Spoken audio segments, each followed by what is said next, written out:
This is going to be a bigger material, so it's going to be a bigger test, and it's going to be a lot more to remember. So you may not think that there's a lot to know about the skin, but there really is, and we are going to cover quite a bit and get pretty in depth.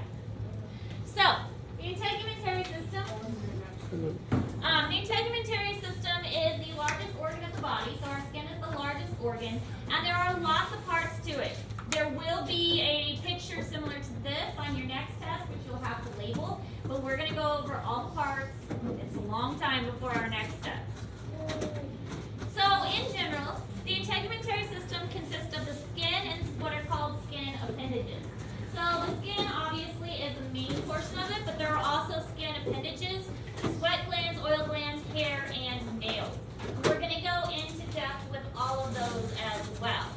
So this, even though we did tissues, this is the first time we're getting into a big actual system and going in depth with that system and learning all the different parts. So this kind of will give you an idea of what the rest of the year would look like, because now we're in the system. So integumentary, the next is going to be skeletal, then muscle, then nervous. And each section we'll go pretty in depth with.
Alright, so the skin is important for several different reasons.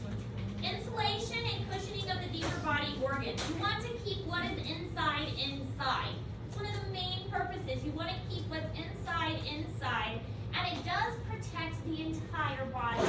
So the outside of our body is exposed to a lot of things, and not necessarily good stuff. We're exposed to sunlight. We get damaged, our skin gets cold, our skin gets brushed up against stuff. There is a lot going on with our skin. Bumps and cuts, acids and bases. So if you're cleaning products, for instance, that would damage the inside of your body, our skin can handle that. Hot and cold, UV and sunlight. Bacteria are a big one, and viruses. The body provides a barrier against those. Sometimes they can't get into the body, of course, that's why we get sick, but a lot of the times our skin keeps those out. Drying out is another thing. It keeps the moisture inside. Our insides are very wet and very moist. They need to be, but our skin is keeping that water inside where it's supposed to be. So lots of different things that our skin protects us from. You don't have to write every single thing down, but maybe write a couple of those down.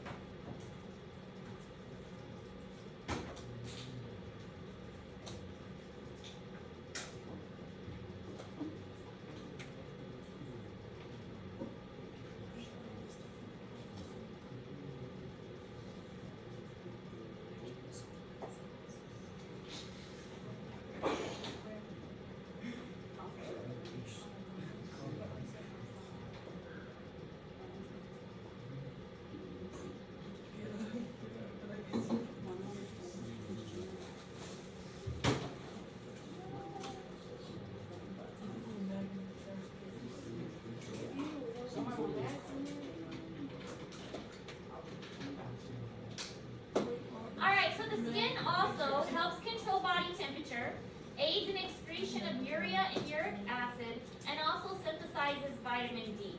Vitamin D synthesizing is an important part of our skin. It takes the sunlight and turns it into vitamin D, which is essential for our health. Our skin also helps breaking things down in the liver. So one of the things we'll talk about is jaundice, and jaundice is where the liver can't process dead blood cells, and so it kind of builds up in the skin and it makes the skin look kind of yellow. And jaundice is something that is very common in newborns. Well, putting the newborn in sunlight helps to break down that jaundice in the skin. So there is a lot going on with the skin than what you may first think about. I mean, a lot of us like, oh, it's just skin. Well, there's a lot. I have skin models on there. Nope. Nope. What's skin? No point having a skin if we're pregnant. Oh. Period. What like? Because okay. No, I'm talking about. Deadpool did that. Oh, I'm so what? Yes, he did. It was just really messed up. Yeah. Oh my God. You get burned. You still have skin on you. It's like that. All right, so there are two kinds of tissue that compose the skin. We've got epidermis and dermis. Now, there's also something called the hypodermis, but technically the hypodermis is not a layer of the skin. It's more of a connective tissue. So epidermis and dermis really are the two layers that make up the skin. Hypodermis is underneath that, and again, it's more of anchoring the skin, not technically part of the integumentary system, and mostly composed of fat. But we still talk about it with the skin because we'll look at different kinds of burns, and we'll learn that third-degree burns actually go down into the hypodermis, and that's one of the ways that third-degree burns get classified.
Try to expose them.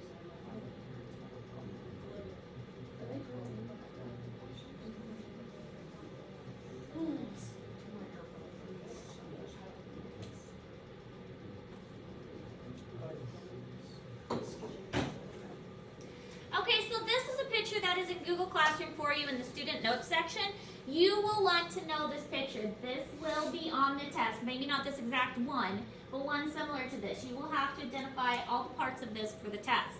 So the skin has quite a few parts, and we're going to come back to this and break it down as we move forward with this unit. So obviously I'm not expecting you to know all the parts right now. This is the epidermis right here, this little part that ends right at this wiggly part. Remember, this is all stratified squamous epithelium. Then we've got our dermis, which is this layer right here. And then we've also got our hypodermis, which is down here, and this has most of the fat in it. A lot of the structures are found within the dermis, and you can see we've got sensory organs, we've got glands, we've got a little muscle and a hair follicle. All of that is found within the dermis area. Now, there are a lot of receptors of nerves that are also found in the skin. Our skin is a very sensitive organ. That's how we detect pretty much our surroundings, aside from, like sight or taste or anything like that. Our sense of touch basically comes from our skin. There are different kinds of sensations. There's pressure, which is something called lamellar or Pacinian corpuscles.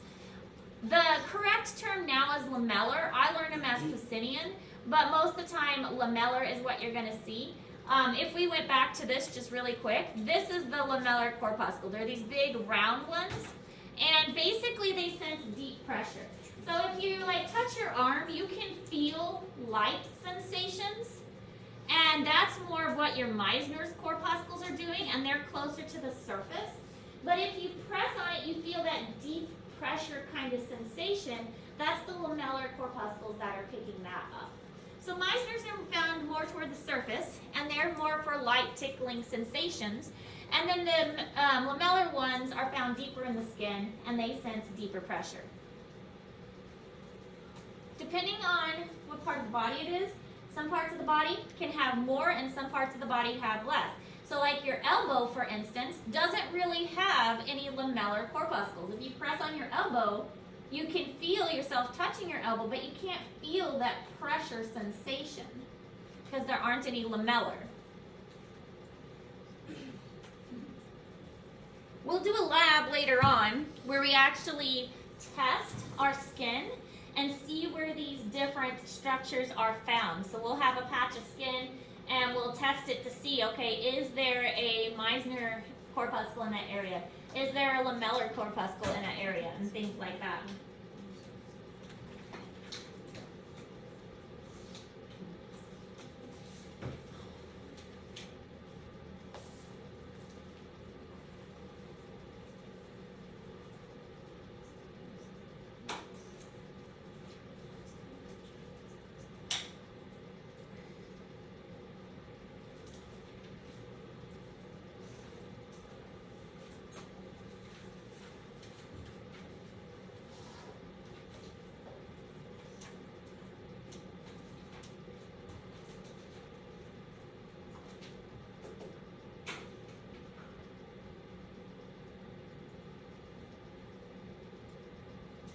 Alright, so that's really all we're covering today because we're breaking everything down and getting more in detail. This is just kind of an overview for today. Looking at the main structures of the skin. So, anytime we do a new unit, what do you think we're going to do? Crash course. A crash course. So, there are 2 crash courses for the skin. Your first crash course is in Google Classroom, and you can get started with that. And I'll probably post the second crash course tomorrow. Any questions? Skin's got a lot to talk about. Huh? There's a lot to talk about in the skin. Miss Ayers, I have a question. Do you happen to have a pair of fingernail clippers? You need to cut your finger? I don't think so. Can I get a Miss Dawson? Yeah, you can. Like in toe right?